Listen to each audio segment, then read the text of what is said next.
lo punya loyalitas gitu ya, lo punya kuasa gitu.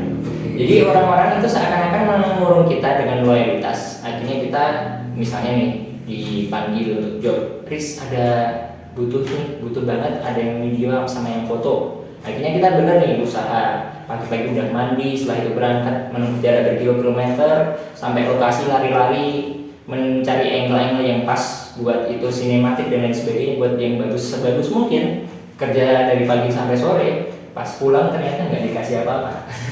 Cuma dikasih terima kasih begitu. Kalau masih di promote sih masih mending, masih di up, masih buat ekspansi biar ketemu relasi dan lain sebagainya. Enggak, paling cuma mungkin mikirnya oh dikasih makan dan lain sebagainya kayak gitu. Itu nasib freelance yang masih mulai di awal-awal. Sering nggak dibayar, sering nggak digaji, sering nggak di invoice-nya nggak dicairkan oleh orang-orang terdekat. Memang benar lu punya loyalitas, lu punya kuasa gitu. Jadi orang tersebut seakan-akan ibaratnya kalau kita ya memelihara kucing, seekor kucing itu kalau kita nggak pelihara, kucing itu bisa lari sendiri, bisa cari makan sendiri, bisa menghidupi dirinya sendiri. Namun dengan kucing itu dipelihara, kadang itu lupa, nggak dikasih makan begitu.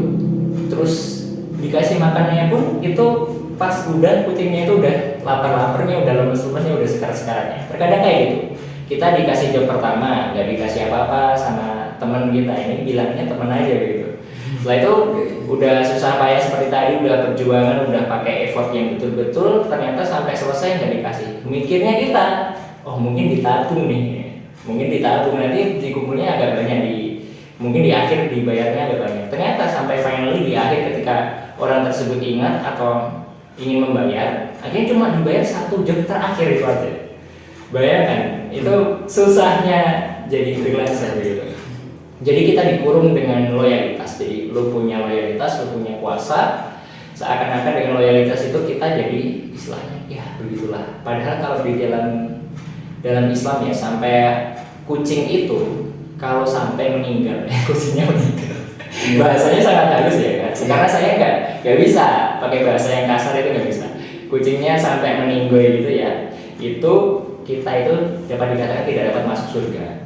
Itu kita sama aja, kita udah mengikat orang dengan loyalitas tapi kita nggak ngasih sesuatu. Tapi kalau ngasih juga di akhir-akhir banget pas udah sekarat, ibaratnya udah lemes banget dikasih, itu sama aja. Pikir saya begitu. Terus banyak yang bilang misalnya kucing itu gemoy karena saya, kucing itu gendut karena saya gitu misalnya. Anda gitu. Karena dalam surat Hud ya, surat ke-11 ayatnya itu ayat 6, A'udzubillahi minasyaitonirrajim, wa ma min dabbatin fil ardi illa 'ala Allahi rizquha. Yang artinya setiap makhluk yang bergerak di muka bumi, min dabbat itu dalam artiannya itu sekalipun itu hewan-hewan yang melata, hewan-hewan yang melata pun semuanya dijamin rizki oleh Allah. Tiada yang menjamin kecuali Allah. Jadi kucing itu gemoy, kucing itu gendut. Padahal itu kalau kucing itu nggak dikurung, pasti kucing pun itu bisa dapat gemoy, dapat gemuk, dapat makan, bisa menghidupi dirinya sendiri. Kalau dia bilang begitu, ada begitu. Faris itu misalnya bisa well known, bisa populer gitu misalnya. Itu karena saya begitu. Itu karena saya sering beri job dia dan lain sebagainya. Anda begitu. Jadi istilahnya udah sama-sama ia menjadikan saingan Allah begitu dan lain sebagainya.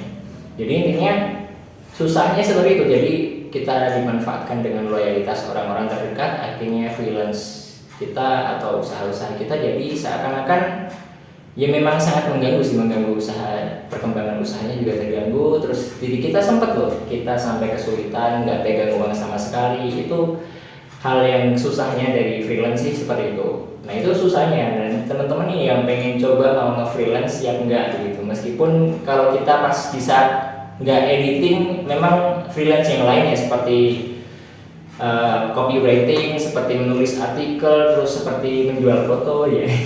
Zaman sekarang kan viralnya itu yang seperti Fajrul Islam itu kan menjual foto di Shutterstock, di Getty Images dan lain sebagainya. Itu kan freelance yang aman, nggak terkait dengan klien dan nggak terkait dengan. Nah ini kalau teman-teman yang istilahnya mau memulainya ya seperti saya yang terkait klien, pasti klien ada yang menghadapi orang-orang, namanya banyak orang, sifatnya beda-beda, terus perlakuannya, akhlaknya juga beda-beda, nggak semua paham Islam. Bahkan teman-teman yang notabene-nya udah ngaji masih seperti itu pun juga banyak. yang udah istilahnya mempelajari Islam tapi nggak diamalkan kan percuma. Jadi ini please lah, tolonglah orang-orang yang udah ngaji, orang-orang yang udah paham Islam, belajar Islam ya diamalkan begitu. Jangan cuma jadi ilmu aja, jangan jadi seperti keledai pemborong ilmu. Jangan sampai seperti itu. Itu susahnya. Namun kalau pengen aman ya seperti tadi, freelance yang tidak terkait dengan klien. Meskipun semuanya nanti akan terkait dengan klien secara online, tapi klien online itu saya jujur lebih aman 99%. Karena hampir semua klien kami online nggak pernah sekalipun nggak mau bayar atau nggak mendapatkan apa ya namanya rasa tidak enak antara dua belah pihak akhirnya menjadi apa begitu, enggak. Klien online kebanyakan malah bayar on time, bahkan before time, sebelumnya jobnya itu dikerjakan udah dikasih DP-nya terlebih dahulu, entah 50% entah berapa persen. Saya nggak pernah menentukan tapi ada yang seperti itu kan bagus sekali orang-orang klien online begitu. Nah ini teman-teman yang pengen cobalah klien online seperti misalnya di berjualan online di Shopee, TikTok Shop dan lain sebagainya, atau affiliate itu memang paling aman dan gak beresiko. Affiliate kan kita cuman review produk, kasih link, kalau yang beli dapat komisi begitu.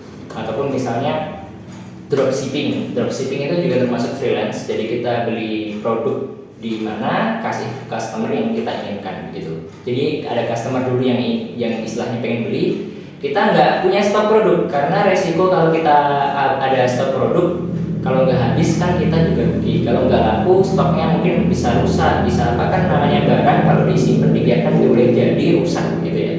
Nah ini kita amannya dropshipping itu kita nggak punya barangnya, nggak pegang barangnya, nggak punya stoknya, langsung dari supplier pertama dioperkan ke customer yang kita cari. Itu juga aman. Nah seperti itu. Kalau itu susahnya. Kalau senangnya freelance, ini mulai senangnya tertarik gak mas? Jadi mulai senangnya freelance itu pekerjaannya bisa kita bawa di mana-mana. Kerjaan remote sih kalau ibaratnya orang-orang yang sekarang ya. Kerjaan yang kita bisa atur waktunya. Kita kalau kerja ikut orang instansi, kita kan kerjanya harus di time yang ditentukan. Misalnya masuk jam 7, selesai jam 8 malam atau dan lain sebagainya seperti itu. Kadang masih lembur. Kalau kita pengen lembur ya lembur yang menentukan kita sendiri. Terus kita pengen kerjanya sungguh-sungguh yang menentukan kita sendiri.